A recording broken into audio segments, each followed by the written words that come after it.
In this week's Parsha Shoftim,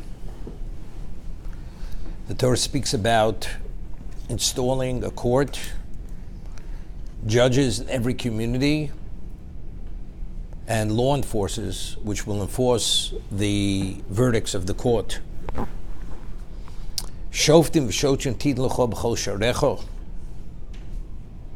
You should install judges and law enforcers in all your communities. Asher Hashem Elokecha nosein l'cho lishvotecha v'shoftu ha'om es'om mishpat tzedek. And these judges have to be righteous, people of integrity, that the verdicts are fully in conformance with the Torah. That's the prerequisite. You have a person who could be proficient, but if he's not honest, doesn't have any integrity, he has no value whatsoever. Just to the contrary. V'shoftu es'om mishpat tzedek. The Rechaim Kodesh points out that the only time you have an obligation to appoint judges to establish a court in the community, only if the law can be enforced. Because if the court renders verdicts and they can't be enforced, what's the value of the verdicts? Because the Torah couples Shoftim with Shotrim, judges and law enforcers. If you have law enforcers who can enforce the judgment, then you have an obligation to appoint judges in that community. But if they cannot be enforced, then you have no obligation whatsoever. Now, there's a question in the Mishnah in Sanhedrin: how many members of the community must there be to have an obligation to appoint a court? One opinion is that if you have 120 Jews living in the community, one has an obligation to establish a judicial system in that community. Another opinion says it's twice that number, but it's a very small community. Now, what is a court? There are three courts. There's a court which is a court which rules on monetary laws, lashes, and penalty. There's a court that rules on capital crimes, that they're able to put a person to death. So the court which can rule, which is qualified to rule on monetary, penalty, and lashes, it's sufficient to have the court of three. It's known as Bezdin Shlosha, a court comprised of three judges.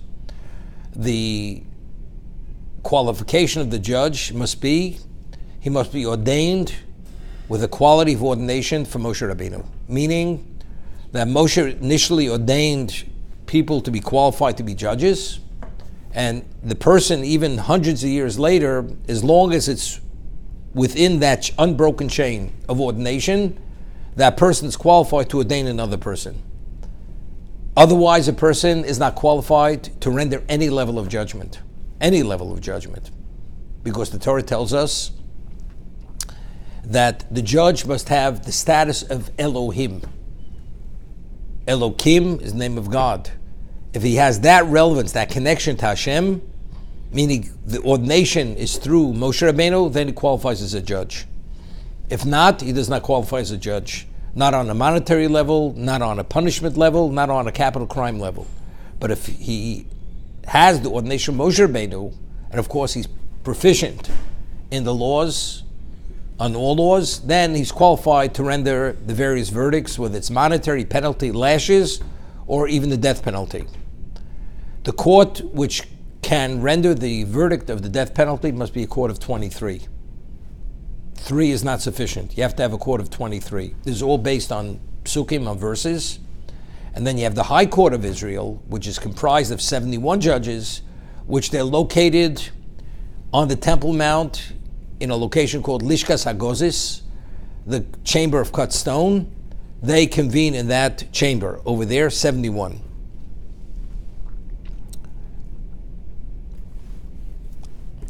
There's a verse, there's a pasuk, Elokim nitzav badas kel.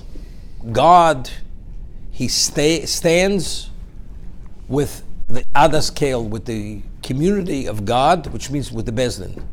Whenever the court rules, God is associated with them, meaning if they conform to all the criteria of what a court is, then the verdict emanates because God puts the truth in their minds and allows them to process this in a way where, although there is human error, they're not subject to human error. And even if they do make the mistake, God wanted them to see it exactly the way they saw it. I'll give you an example. There's a law that evidence, according to Jewish law, is only through testimony of two qualified witnesses. Anything less than two qualified witnesses is not evidence. Two witnesses come and they say, Reuven killed Shimon, and he was forewarned. If he was forewarned and he acknowledged the forewarning, he's subject to the death penalty. But before they accept that testimony, they interrogate the witnesses. And the witnesses undergo interrogation. They ask them very specific questions. And there's no discrepancy between the two witnesses. This is considered bona fide evidence. And based on that, the court is able to render a decision whether it's guilty or innocent. And if it's guilty, the verdict is given, he's put to death.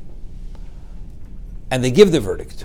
What happens before they actually implement the verdict? Two other witnesses come and they say, how could have you witnessed the murder that this individual killed so-and-so, you were with us elsewhere? You couldn't have witnessed it. So evidently, what are these witnesses? They're witnesses who contrived the whole story to find an innocent man guilty. These are called Edim Zomim, conspiring witnesses. The first witnesses conspired to kill an innocent man.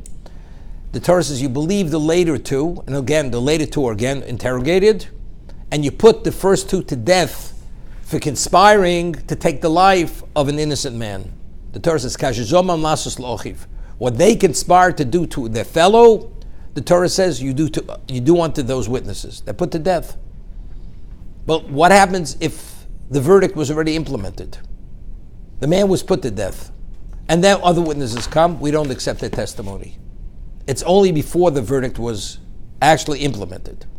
Because the question is, if that's the case, if we had two other witnesses coming to testify that the witnesses were conspiring, evidently we put an innocent man to death. We put an innocent man to death. The first two witnesses, they were lying. The only reason why we can't implement the law of conspiring witnesses because it was post-verdict. It was after the verdict was implemented. So how do we understand it? So there are one of two ways to understand it. Either, even though the person may have been innocent regarding this particular situation, but factually the man died, was put to death, he was meant to die. Because the judges, if they met all the criteria of a court, interrogation-wise, qualification-wise, proficiency-wise, and despite meeting all the criteria, God allowed the man to be put to death. And it says, Elkim nitza badaskel, God convenes together with the court. That means the judges processed it through God's eyes. God wanted this man to be found guilty and be put to death. That's what happened. Therefore, as a result of that, the man, although in this particular application may have been innocent, but factually speaking, he was guilty and he was meant to die because God wanted him to die. So it's not a question of capital punishment. You're going to put an innocent man to death because as long as you meet all the criteria of the court, of the Torah, of what a court is, then that's a proper judgment. That's one way to understand it. Or normally, the Talmud tells us, the Gemara tells us, when you have two witnesses contradicting testimony of other two witnesses, it's considered contradictory testimony. It's referred to in halachic terms as trey u'trey, 2 against 2. Why should you believe two people say Reuven borrowed the money, the other two say Reuven couldn't have borrowed the money because he was elsewhere? So of course Reuven is not going to pay as a borrower because he may have been elsewhere. And since it can't be proved that he is a borrower, he doesn't pay. That's called contradictory testimony. So the same thing here. If two witnesses say, you with us and you couldn't have seen the actual event, it's contradictory testimony. So if that's the case, It should be 2 against 2. But yet the Gemara tells us it's chidushu.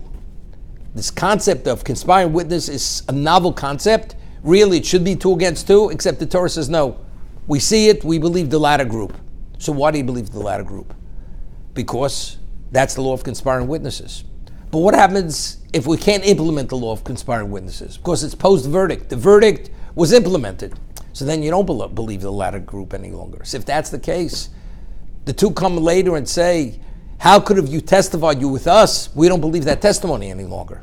Once you don't believe the testimonies again, and then this man was not put to death. Based on the verdict of the first witnesses, based on that testimony, he was put to death. So a guilty man was put to death, because that was the verdict. The Torah tells us that if a person killed inadvertently, he must flee to a city of refuge. Torah, there were 6 cities of refuge. There were 3 on the Trans-Jordan side, and the 3 in Eretz Yisrael proper. And if a man kills inadvertently, the Sanhedrin evaluates this, the High Court, and they say the man killed inadvertently, he must flee to a city of refuge. What happens if the avenger of the blood should find him outside the city of refuge? He has a right to kill him. So he flees and he stays there, and the Torah says he must stay ad mos hakohen hagodol. He's confined there until the passing of the high priest. So the Talmud asks, why should the release of the city of refuge be dependent on the passing of the high priest? The Gemara asks this question. So the Gemara answers, because factually it's a tragedy. As it says, a man goes and he throws a stone into a forest without thinking, and there was a person walking in the forest. The man was chopping wood, and he didn't check the proximity of where he was chopping the wood, and a chip of wood flew off and killed the person. Or the stone hit a person in the forest. So that's called inadvertent. But you understand, the victim didn't have to be hit, and the chip of wood didn't have to hit the person. So why did it happen? It's a tragedy. If the Kohen Gadol, if the high priest would have actually acted fully responsibly in his position as high priest, his tefillah would have evoked midas harachmim, the attribute of mercy, and these tragedies wouldn't have happened. So there's a certain degree of liability and culpability to the high priest, therefore his release from the city of refuge is dependent on the death of the high priest. Once he dies, he's released. So the Gemara asks a question, what happens? The tragedy took place, there was no high priest. And they appointed a high priest before the verdict was given, between the tragedy and the verdict. So and the verdict was given when there was a high priest. So before the verdict, the new high priest, the new Kohen Gadol was appointed before the verdict was issued. It says, still, he must remain in the city of refuge until the passing of the high priest. But the Gemara asks, but here you can't attribute the tragedy to the high priest. The high priest wasn't the high priest yet. See, he wasn't failing on his job. So the Gemara answer is, because when the court ruled guilty, the court could have ruled innocent. If the high priest would have fulfilled his position as high priest, he could have evoked a level of mercy that the person in question could have been found innocent. Why did he have to be found guilty?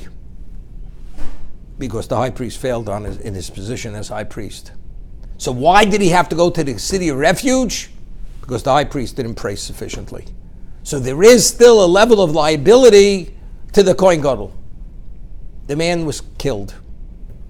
And how did the court see it? The court could have seen it as innocent, not as guilty. So why did they see it as innocent, as guilty? Because, meaning they could have seen it as innocent, but they didn't. But if God wanted them to see it as innocent, they would have seen it as innocent. Because the high priest didn't pray sufficiently. Because nothing is black and white in terms of evaluating something to be, was it inadvertent, was it accidental, whatever it was. Did it meet certain criteria? So again, what do we see here? Elokim nitzab daskel. the way the justices, the judges, they process the information, it's all based upon what God puts in their minds. How he allows them to perceive it and evaluate evidence, and the particular incident, was it whatever it's classified as, whatever it has to be classified as. Therefore, the Kohen Gadol has liability.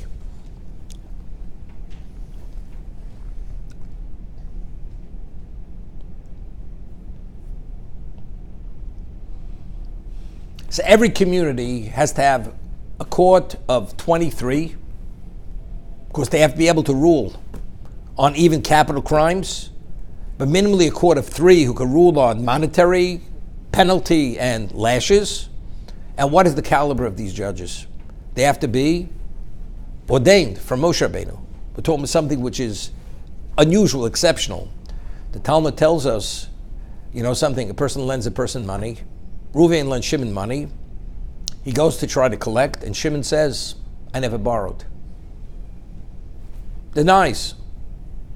But he has witnesses that he did borrow. So he has to find a court.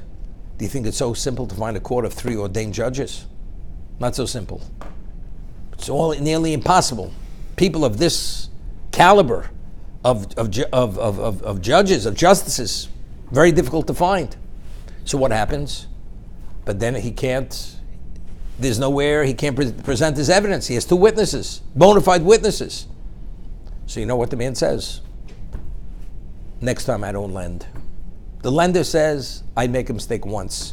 If this could repeat itself, this discourages lenders from lending.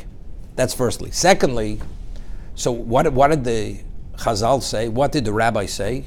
The rabbis legislated, because of this problem, we don't want to discourage lenders from lending, because to be able to have a functioning society, you have to have lenders, because people need to borrow money. So they went and they revoked that aspect of criteria that the judges have to be ordained. For monetary, even if they're not ordained, they could convene and give a ruling on monetary. Now, what about interrogation of witnesses? The likelihood of 2 witnesses being able to survive interrogation, that there should be no discrepancy between the testimony, was nearly impossible. So you know what happens? Again, man brings his evidence. He has 3 ordinary judges, not ordained, and they start interrogating the witnesses. The witnesses aren't going to make it through the interrogation. So that's the case. The man has no evidence any longer. Again, we have a problem. The man is not going to collect his debt because the borrower denies he was ever a borrower. So you know what Chazal did? They went and they annulled that necessity to interrogate witnesses. For the same reason. Because if we have to interrogate witnesses, people aren't going to lend money. And if people don't lend money, it becomes a problem. So not to discourage lenders from lending, the judges do not have to be ordained, and the witnesses do not have to be interrogated. They revoked that aspect of criteria to qualify the evidence to be evidence and the judges to be judges. Because it's not so simple. But in that court, there's no Elokim Nitzav B'das Kel. That court, God doesn't associate. It's only if you meet the criteria of what a court is, of Elohim, then God is associated with that convening of the court. But if it's a rabbinic court, which was only legislated by Chazal, by the Chachomim, so society should be able to function, for that, God is not associated. So they don't merit that special divine assistance to see through God's eyes what truth is. So the concept of Shoftim Mishpat Tzedek, they will judge the people a just verdict. You could try all you want, but man is not infallible. Man is prone to make mistakes. So by the ordained court, we could guarantee that. Because if they meet the criteria and that they did or did not, it's Mishpat Tzedek. But if not, it's not Mishpat Tzedek. Okay? Now, the law is, if a person eats a gazayus, that's the volume of an olive of non-kosher meat, and he's forewarned, and it's witnessed, what's the person subject to Malkus? Malkus, the Gemara tells us, is 39 lashes. But the Torah tells us If the man's going to die under the whip, then the man is not given that many lashes. So what do we have to do? He has to have a medical evaluation. The doctor has to evaluate how many lashes he's able to take. If he can't take 39, could he take 10? Maybe he can't even take 1 because he'll die under the whip after 1. So if actually he's going to die under the whip, he gets no lashes. But if he has the capacity to receive whatever he can receive, he will not die under the whip. He gets maximally up to 39. Now, after a person gets lashes, 39 lashes, you realize the man is incapacitated for a number of years. After being whipped, it's a recovery period. Any sane, stable person, is it really worth it to eat a kazayas, the volume of an olive of non-kosher meat, to undergo this kind of punishment? Man has to be out of his mind. So what was the application of this law? How often do you think it happened? Hardly ever happened. Never happened. At worst, the only time a person could violate the Torah would be behind closed doors when nobody would know. That's the only way. So if you have judges and you have law enforcers, that means lashes were implemented, penalties were given, monetary payment. There was nowhere to hide. So if that's the case, basically, the law of every community, 120 people, you can't even go into the mountains. You have a community of 120 people, you have a court that convenes, you have law enforcers, and you're being supervised and monitored continuously. So the question is this: what happens to free choice? Rambam says in Hilchos Tshuva, why is man liable and culpable for his actions? Because since a man has a free choice to do right or wrong, so if you do right, the right is attributed to your choice to do right. And you're liable for your failing, for your transgression, because you were not compelled to do the wrong thing. It was through the person's own volition, he did the wrong thing. That was his choice. So right or wrong, it's your choice. And what's choice dependent upon? You have the prerogative. But over here, by God setting up this kind of system, you don't have much of a prerogative here. God is limiting the field of choice. And what discerns between a human being and any other living creature? Every other living creature, everything's instinctive. The animal, the insect, whatever it may be, functions that way. It cannot function any other way. A human being is the only one who has the struggle between physical and spiritual, between the intellectual and the physical, which is the inclination to be able to control ourselves. And man has the ability to control himself. But over here, this external system infringes on man's choice. So why did God set up a system that man cannot do as he wishes? Because any rational human being wouldn't be so irresponsible to compromise his existence. That's the question. Now, we read in last week's parsha. Moshe Rabbeinu says to Klal Yisrael, name of God, Bonim atem l'Hashem Elokechem. You God's children. You God's children. As a father disciplines his child, God disciplines you. What does that mean? When a father disciplines a child to do the right thing and not to do the wrong thing, or because he had done the wrong thing, is it to hurt the child? A father has love for his child. He's only disciplining him out of love. It's not to hurt the child for the sake of hurting the child. Why? Because it's a son.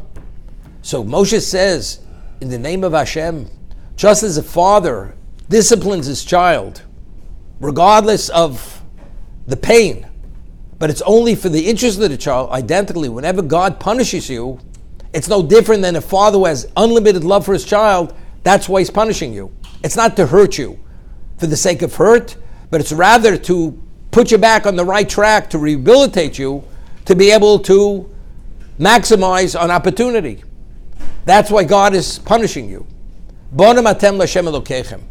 The Rechaim HaKodesh explains over there, he says, a person sees somebody else's child misbehaving, behavior which is unconscionable. As much as it bothers him, that third party is not going to intervene. It's not his child. But if his own child behaving this way, he'd be enraged, he'd be intolerant, would not allow it for one moment. So the different question is, what's his child and somebody else's child? The answer is, of course, it's his child and the other person is not his child. So the Orach Chaim HaKadosh explains, the nations of the world, idolatry, debauchery, murder, everything under the sun, God lets them go. He doesn't rein in on them. We deviate slightly. We don't toe the line as God wants us to toe the line. Immediately. Upheavals, pogroms, chas v'shalom, illness, endless suffering. Always a reaction. Why? Because you're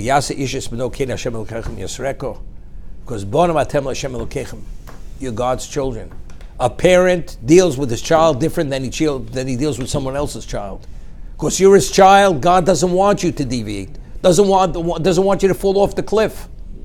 Now it's very interesting. The Gemara tells us, cites a verse. It says that God takes payment from us the way a rooster pecks in a barnyard. What does that mean? A rooster, how does it eat? All day, just pecks, and uses the term pecking. Pecks. So what does that mean?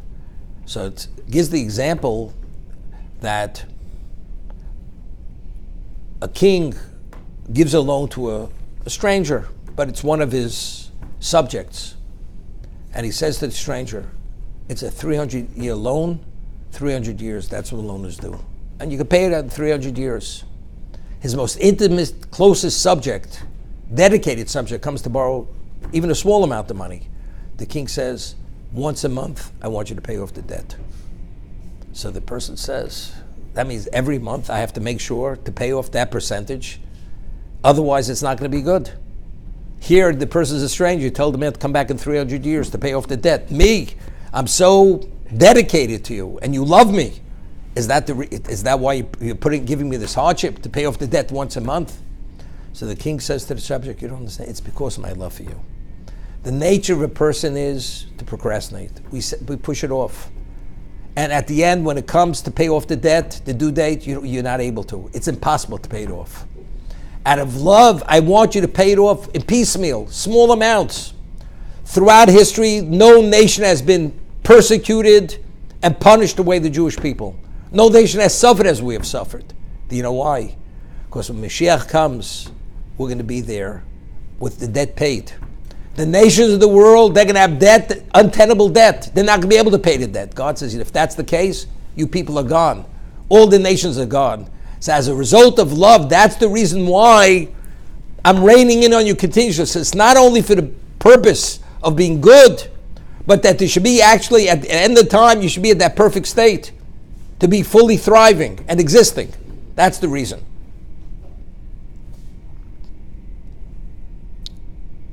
Okay, now, a person wants to teach his child all the rudiments of life, all the challenges of life. He's going to send him through a minefield without a mine detector, where the chances to make it through the field are nearly impossible. The minefield, of course not. But if it wouldn't be your child, you say something, we'll teach him survival. That's not called survival. The chances of coming out are very slim. So what kind of challenge will give your child? A child that's within reason. That your child should come back whole and should not go down that slippery slope where it may be a location of no return. So God says, my child, the choice is not to be a sophisticated spiritual person or be a predator animal. That's not for my child. Not for my child. That if you choose to be a murderer, I'm going to let you be a murderer. To be an adulterer, to commit incest, I'm going to allow you to do that. To eat non-kosher food, violate diet, that's not for my child. That's not for my child. We're going to set up a system that as much as you can inclined to go there, that's not for my child. But what happened to free choice? You know what free choice for a Jew is? Do you do the mitzvah lishma, do you do shelo lishma? Do you do it with an ulterior motive? Do you do it selfishly or do you do it selflessly? That's for my child. You know, my child doesn't go to a third-rate community college. MIT plus. But how do I supposed to get MIT? I'm illiterate. There's no such thing as a Jew being illiterate. Every child, the moment he starts talking, he already has a vocabulary. The moment he has mechanical skills, he begins writing. A child begins talking, Torah Tzivilonu Moshe, Moshe Kilas Yaakov. Those are the first words you teach him. Then you teach him Shema Yisrael Hashem Elokeinu Hashem Echad. Those are the first words. When he can take the lulav, you buy him the daled minim, the 4 species. When he can put on tzitzis, you buy him a pair of tzitzis, even as a minor, as a little child. The whole conditioning process, the whole orientation, is spiritual from the beginning. But why is he putting it on? Because his father wants him to. Does he have any understand? Doesn't make a difference. But it's all a training. That's what we're doing. We're acclimating him, giving him a spiritual orientation, so when he gets older, although he may initially do it not for the right reason, but he's still doing the right thing. It may not be for the right reason. So therefore, Shoftim Tim Chosherecha, a community as small as 120 people. We have a law enforcement system. We have a court, ordained judges that could actually implement the death penalty. They can give such verdicts, lashes, for eating a small amount of meat, which no rational person would eat that. The answer is, it's not even a consideration. Jews would have never considered doing such a thing. I'll give you an example. The Gemara tells us, Rameir Balanes, the famous Rameir, his wife was Bruria, famous Bruria.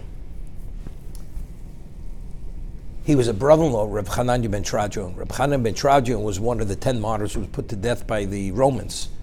They wrapped him in a Sefer Torah and they burnt him to death with the Sefer Torah.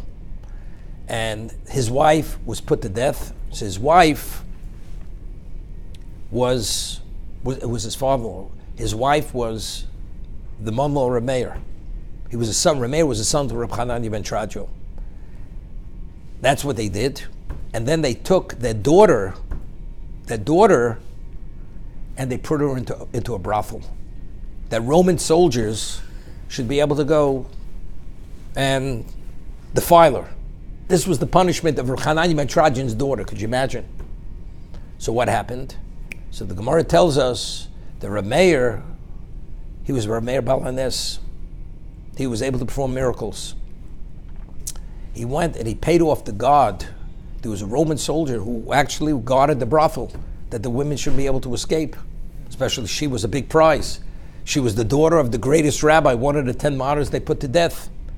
And somehow he bribed the guard and took her out of the brothel. And he advised her until then how to conduct herself, that no Roman soldier would go near her. So she escaped, and she was missing. So they found out that the guard was bribed by Rameir, and they put the guard to death. Rameir became a fugitive. Throughout Rome, they had posters all over with his picture, wanted, dead, not alive. And they had a bounty on his head. Rameir. All of a sudden, Rameir's walking down one of the streets in Rome, and a Roman soldier, legionnaire, sees him, immediately runs after him with his weapon, ready to smash his skull. Immediately, Eliyahu Novi appears as a beautiful woman, and he embraces Rameir and kisses him. This is the Gemara. So the Roman soldier says, that cannot be the holy rabbi, because the rabbi would not behave that way in public. You understand? And he went away. So he was saved. You understand? There's certain things Jews don't do. They don't do. That is part of the orientation of a Jew. Jews have standards. That Jews, unfortunately, look the way they look today, that's part of the Golus. That's part of the exile. We've been in Golus for 2,000 years. Slippery slope, we're exposed, there's no enforcement system. We don't have all the amenities, spiritual amenities, all the aids in place to educate, to create the inner feeling. So this lishma, shlo lishma, you have to be privileged. That's the privileged class. But at one time, all Jews, because of the systems that Hashem set up, of the court system with the enforcers, all Jews, it wasn't a question more or less. It was a question less or better. That was the test. Chofetz Chaim writes in one location, says something interesting. There was, in Europe, there was a movement called the Enlightenment movement. The Reform movement was in Germany and in Hungary. In Lithuania and Russia was the Enlightenment movement, where they went and they rejected the Torah in entirety, and they lived Judaism as a culture, and Yiddish became Yiddishists, Bundists. They became atheists totally. People who came from observant families went and they rejected it with a vehemence, and they ate non-kosher, didn't observe Shabbos, no Jewish marriage. Everything was cast aside. So Chofetz Chaim asks, why? Here for thousands of years or whatever it is, Jews behaved as Jews. All of a sudden, why did God allow all of a sudden this element to rear its head at a level of Chil Hashem, of desecrating God's name openly, flaunting it, disgracing it, despising it? Why? That's the Chofetz Chaim's question. In the droves, so the Chofetz Chaim said, let's say these people would have remained observant, all these people who rejected it, and all of a sudden Mashiach comes. And now we speak about the Yom HaDin HaGodol. This is the final, the great day of judgment. And God says, this person, he's not making it into the world to come. This person deserves this punishment. So people start questioning, what's going on?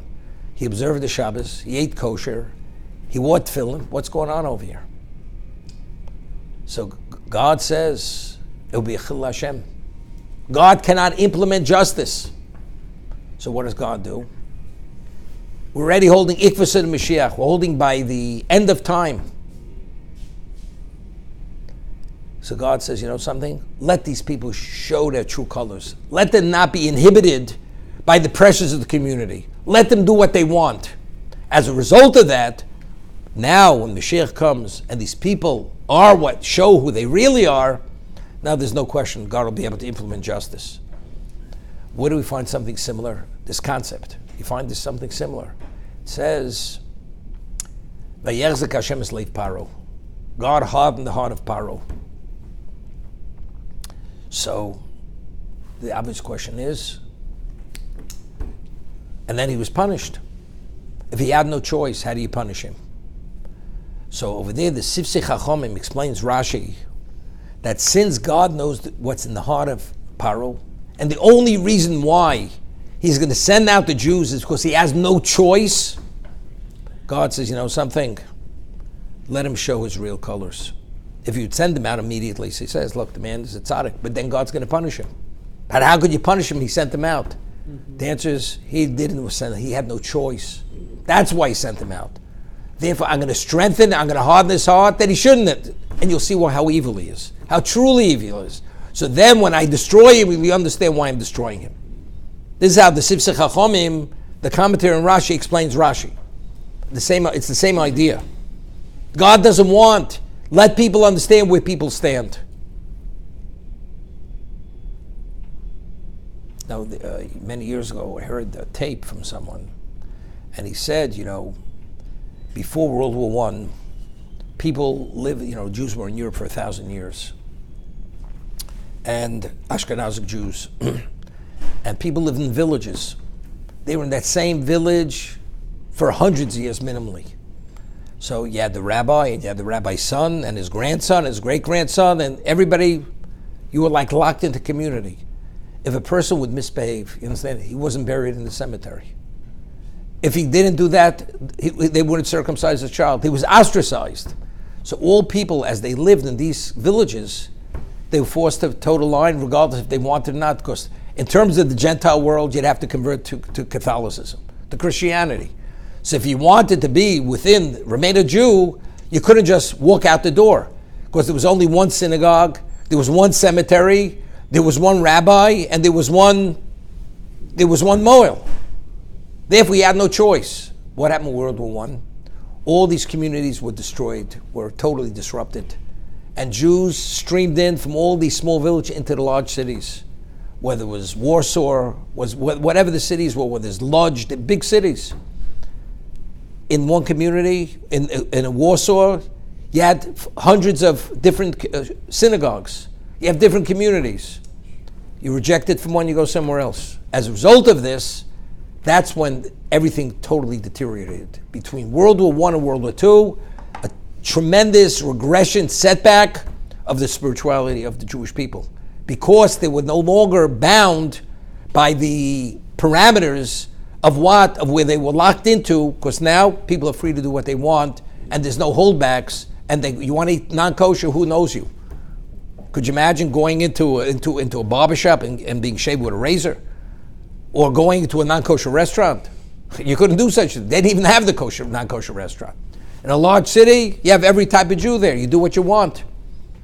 It's a free-for-all. Therefore, that was a total disruption of Jewish life and an upheaval of it.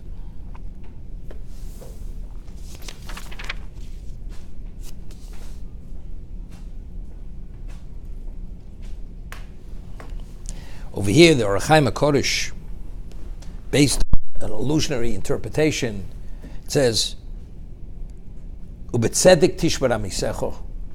These judges, they will judge the people with righteousness. So he explains, he cites a pasuk, a verse until Yishpo Tevel Betzedek. God will judge humanity with tzedek, with righteousness. V'omru anshi emes, he cites the Zohar. The Zohar explains this pasuk. Ki bezn elyon yikra tzedek. God has bezn shomalo. You have the heavenly court. V'omru zal, the Gemara says in two locations. Ki b'Rosh Hashanah mizonos of shalom kfuvin. One's yearly allocation, financial allocation, is determined on Rosh Hashanah, from Rosh Hashanah to Rosh Hashanah. You cannot make a cent more or less. Whatever you're supposed to have, you can have for the year financially. And the court rules, that's what you're supposed to have. Let's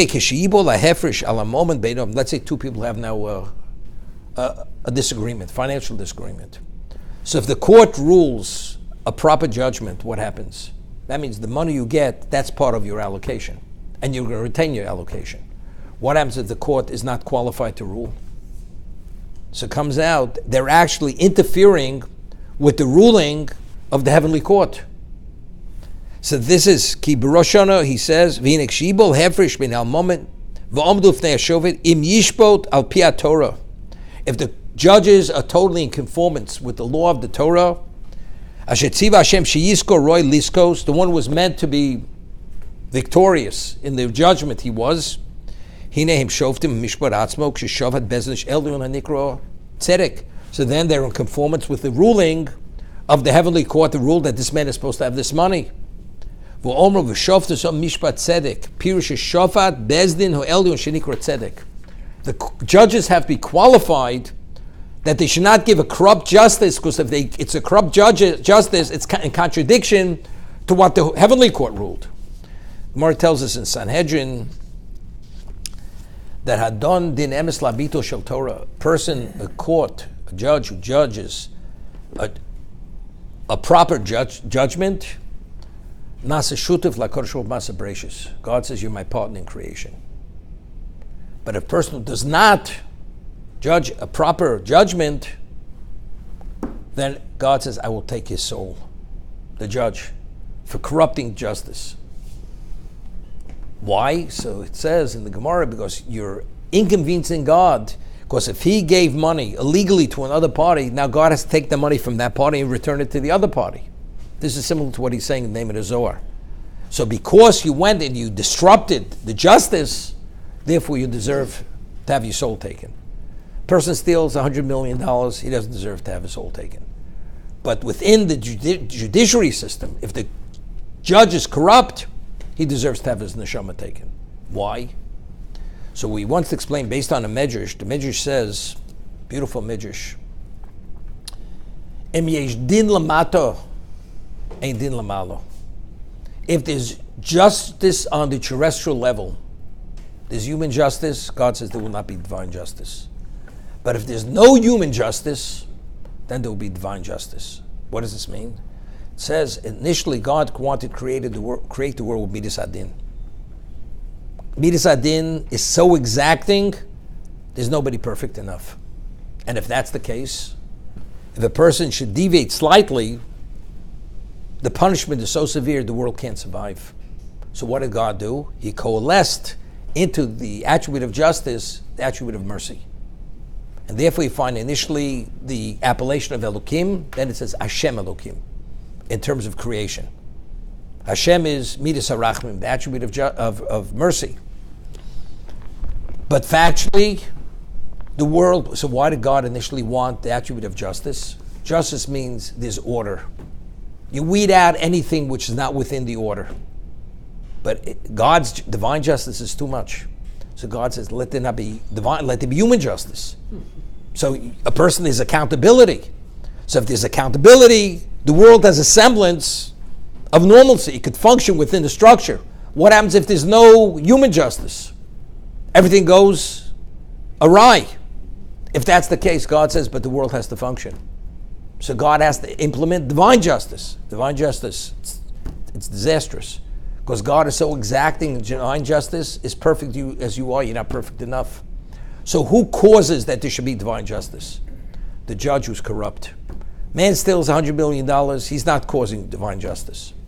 But the judge who's supposed to render human justice, to avoid divine justice, if he becomes corrupt, why is the world being destroyed now?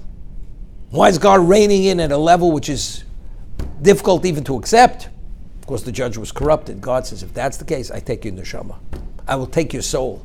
However, if there is terrestrial justice, human justice, God says, you're my partner in creation. Because the world continues functioning because you're towing the line. Your rulings are in conformance with what the Torah says. That's human justice. Therefore, the world continues.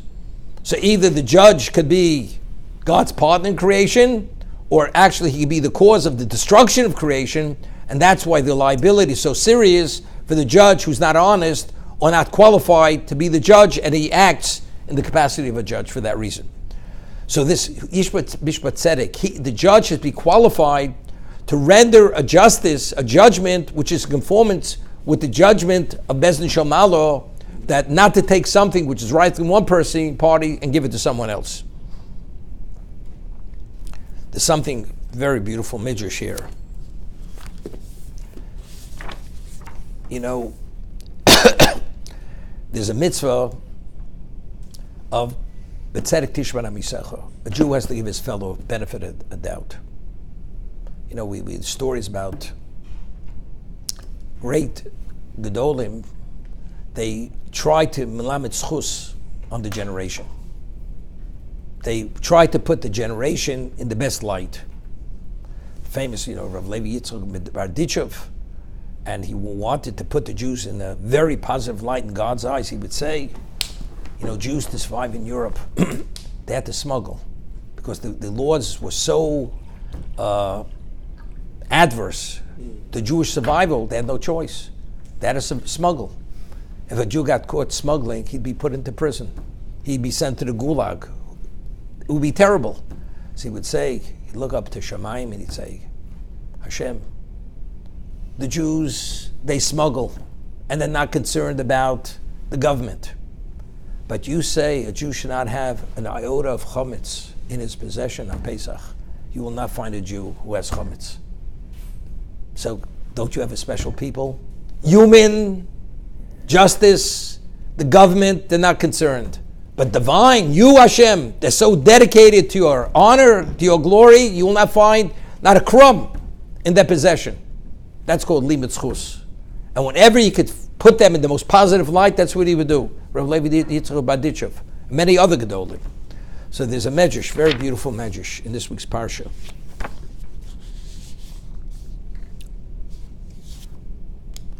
V'shoftu ob mishpat sheyumatin es om lekav tzedek. The court should always put the people in the most positive light, that they're righteous.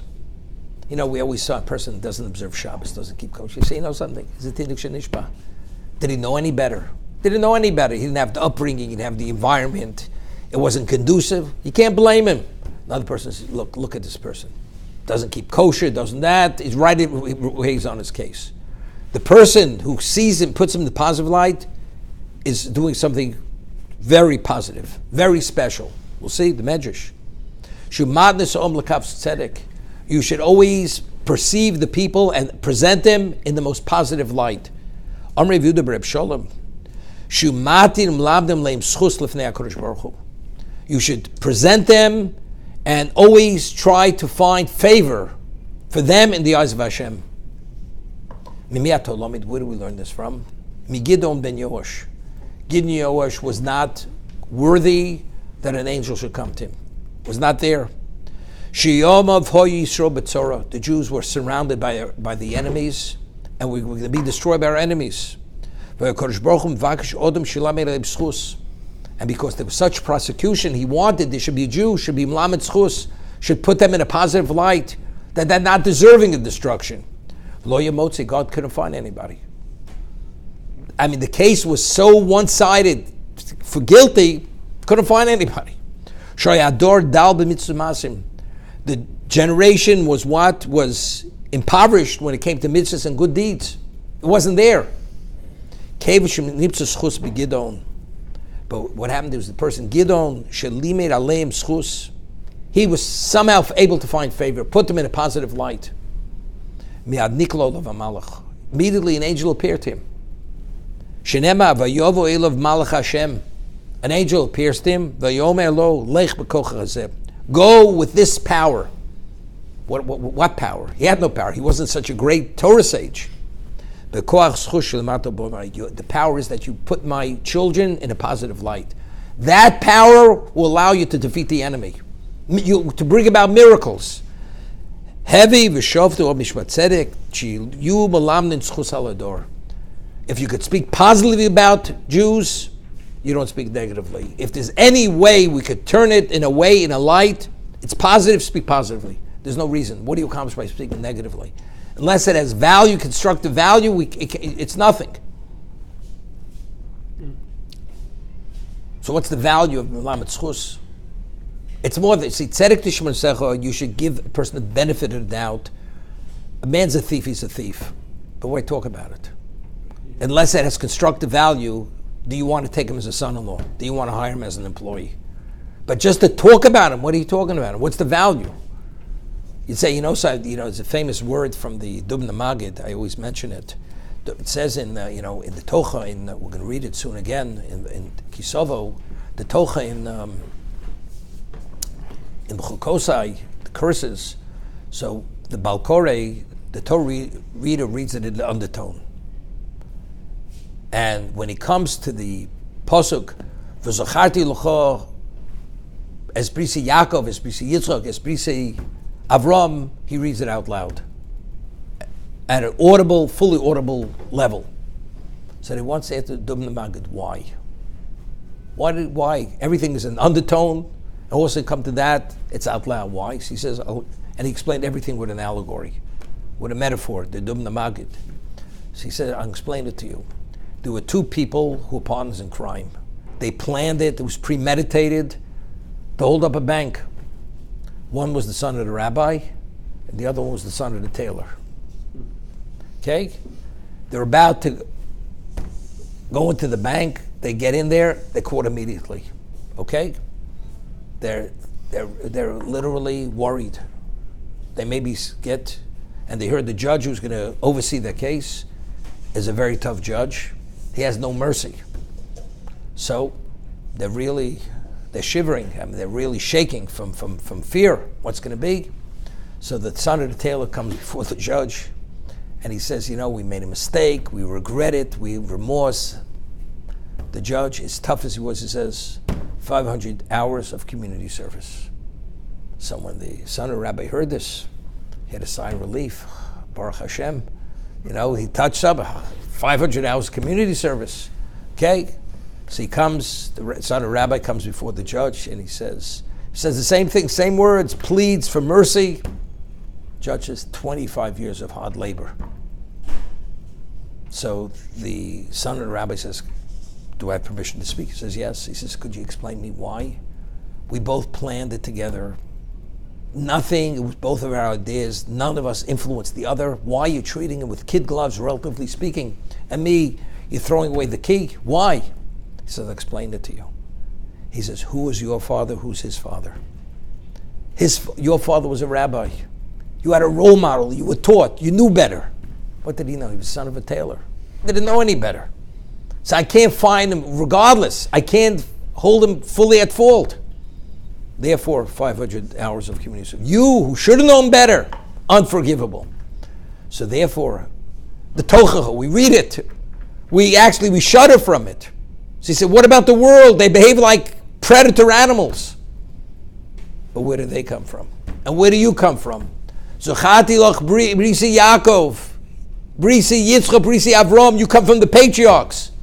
You come from royalty. Is that the way you behave? Therefore, God says, I throw the book at you people. To be continued.